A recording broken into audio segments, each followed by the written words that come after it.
My 5 biggest mistakes in wholesaling real estate. Guys, it's Rick in with Flip with Rick. And if you want to continue to receive the absolute best up-to-date information, hit that subscribe button, hit that notification button, and like this video. Let's get into it. My 5 biggest mistakes over 19 years when it comes to wholesaling real estate. Let's start with importance. So if I start from the day I started wholesaling, my biggest problem in the first 24 months was me trying to do absolutely everything. Now, you guys know I'm a big fan of doing the work yourself. You got to go on the sales appointments. You got to do your own marketing.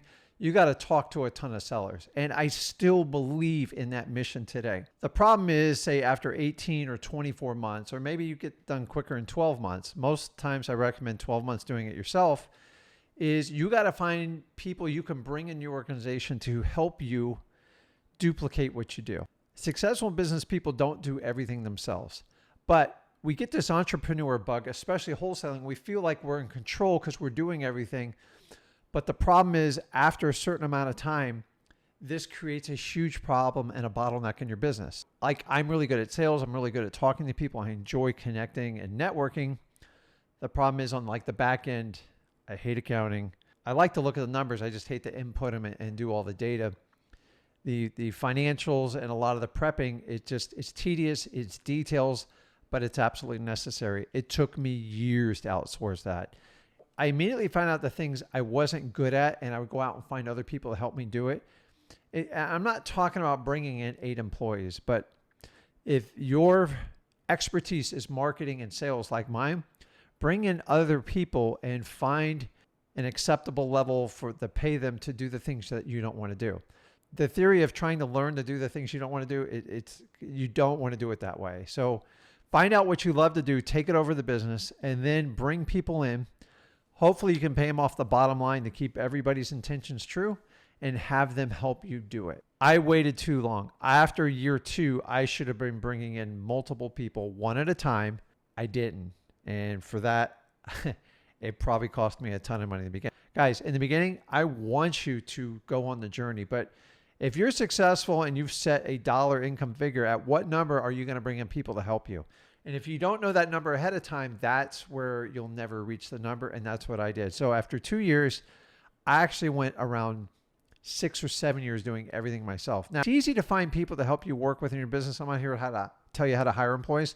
What I'm telling you is you have to set a time to shift out of doing everything, because in the long run, it will keep you a prisoner, and you can't grow in this business if you do everything yourself. So no great company's been taken down all by itself. So number 1, don't do everything yourself. Number 2, oh my God, this one was number 2, just being open-minded on doing real estate investing.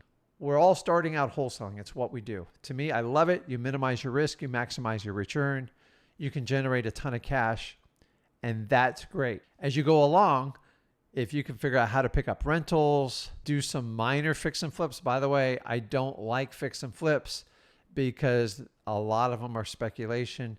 And due to the cost of repairs and the unknowns, when you open up those walls, I'm not a big fan of that. Every now and then we choose a property that makes sense to do that, but I'm not talking about that. I'm talking about doing creative financing deals. I did short sales for almost 4 years exclusively because that's what the market was giving me. If I was stuck just doing wholesaling, there was like a 1.5 year period. Wholesaling it's just challenging. Wholesaling will always exist, but the idea is you diversify.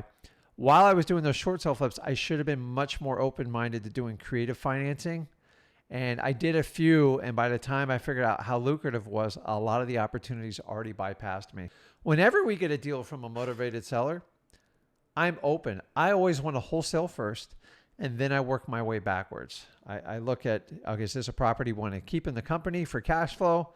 And then the next one we'll look at is possible even Airbnb situations for like waterfront properties. And then we look at, can we tie a creative solution in it? Why not use a creative solution? If you can buy a property using someone who's going to give you a note or terms or do a subject to, and you can calculate your rate of return, if you only have to come up with a few $1,000s, knock yourself out, man. Like, I turned down a lot of those, and because I was closed-minded to it, and I could have simply reached out with somebody partnered to teach me how to do it. Now I know how to do absolutely every one of them.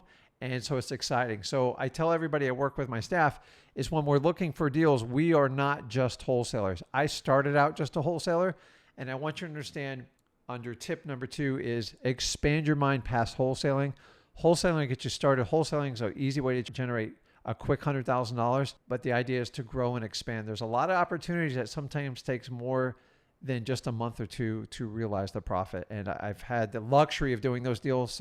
But too long, I stuck in a one-track mindset, and that will actually kill a lot of deals for you. Let's move on to number 3. Big one. Guys, this one's huge. I didn't get enough legal help early.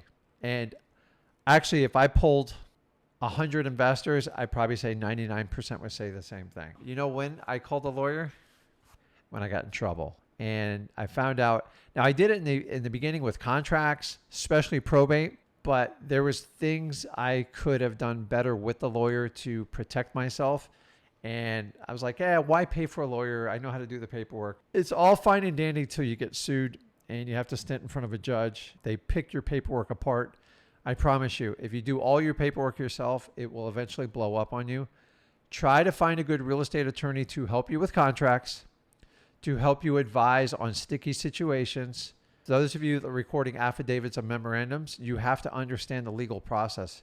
Just recording that actually makes you liable for defamation of title. I've had people go after me for that. So I've learned whenever I do an affidavit, I involve a lawyer because you have the ability to be countersued for a lot of money if you do not perfect it.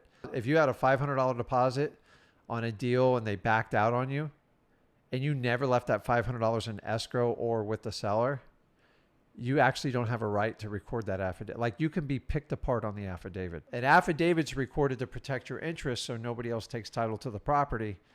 But if a lawyer comes back and goes, okay, Mr. Ginn, show me where you left a $500 deposit and you didn't leave it, then they can start poking holes at your intent on everything. They can actually wind up being sued for screwing up the homeowner's title. And remember, all courts look in the eyes of the homeowners. They assume they're the most vulnerable. And if you're a professional investor like me, if you don't do stuff legally, and by the way, they will literally dismiss you immediately and make you the target. Make sure you go out and get as much legal help early. By the way, preventative legal help is much, much cheaper than reactive. Reactive is when you're getting sued or threatened to get sued, or you got to file a legal piece of paper. It gets really expensive then. The actual going rate of lawyers are around $550 an hour. It's getting expensive. The $200 and $300 lawyers don't exist. Let's move on. Number 4. I've learned from this one, sometimes painful conversations have to be done up front. And if you wait to load them in the back end, they're usually 10 times worse. I've had a lot of acquisitions people work for me. I've had a lot of internal sales people work for me. And my biggest mistake was accepting poor behavior or poor results early and not doing anything about it. So what do I mean by that? So if you ask someone to go in your database and do all the follow-up calls for these 86 calls, and they don't do it by the end of the day, it's just going to get 10 times worse. So instead of waiting till they have a review or waiting, hey, he'll get that deal, he'll get into it, fix it early, quick, let them rectify it. If they don't rectify it, amputate and move on. It never gets better. It only gets worse. So by you delaying those conversations, which is what I did, I actually created monsters. And then the conversation at the end was so painful. I realized quickly it would have been easier just to have that confrontation up front, and it would have saved the business a lot of time, money, and energy. Those of you that have people that work in your business, you spend a lot of time and effort training them. There's no point in training an employee that you know is not going to last in your company. Let's face it, we hire people that just don't do what they say. Your job's to snuff it out as soon as possible, especially with acquisitions people, because that's where the big issues can fall through. Number 5, a really big one. And if you start from day 1 in wholesaling and do this all the way to the end, you'll thank me later. You have to leverage every relationship in wholesaling real estate. What do I mean by that? Every seller, every buyer you deal with, every vendor, every title company, every lawyer, every probate lawyer, every architect, every other investor, you and me talking right now, is utilize those relationships, meaning is build on them. Don't just do them one time, leave it, send them a text and call it a day. If you can nurture and grow relationships, amazing things can happen. More and more doors open for you. My God, I wish I did this earlier. I didn't do this till late in my career. So you and me could have been having this conversation, I don't know, 15 years ago. So that's on me. So Rick, how do I leverage my relationships in wholesaling real estate? That's simple. You guys have this amazing thing called social media. Use it. So you need to use social media or social media is going to use you. I prefer you to use it yourself and create your business, create connections. I have amazing connections and friends all over the country, if not the world, from social media, and it would have never existed without it. So I do give it credit for that. So if you use social media as a leveraging tool to connect with everybody in the business, LinkedIn's a great tool. It's endless. Instagram, Facebook, TikTok, all the stuff that's going on now, Snapchat, is utilize it. I had to figure this part out late in life. I give Zach all the credit for. He's really good at it. But, naturally, I love connecting with people. So once I embraced the technology and figured it wasn't that scary, it was actually fun. So now I can sell deals over the internet and minimize my time, but only with people that I have developed, grown, and invested in the relationship. Guys, harvesting your wholesaling relationships with buyers, sellers, vendors, other investors, rehabbers, contractors, landlords, amazing things will happen in your business. I want you to look at those relationships like you would look at money in a bank account. The more you invest in them, the more you'll get back. So when you need something and you invest in someone, how do you invest in somebody? If I know Susie's birthday's on next Wednesday and I just send her, hey, happy birthday. I like to do a phone call if you can do it in person. I know that's hard these days. Do it in person. When you need something for Sally, like you need that AC fixed tomorrow at a good rate, she goes, man, they took care of me on my birthday. That was amazing. Your title companies, your lawyers, when the special holidays come up, especially Christmas, New Year's, Valentine's Day, 4th of July, great time to just put in little parting gifts in there. And it might just be, I don't know, just a customized message, maybe a platter of cookies. Guys, these are investments that will save you a ton of time and money in your business. God, do I wish I did it early. So these are the top 5 things I regretted. And if you can just fix 1 or 2 of them, amazing things will happen for you. So guys, take these tips.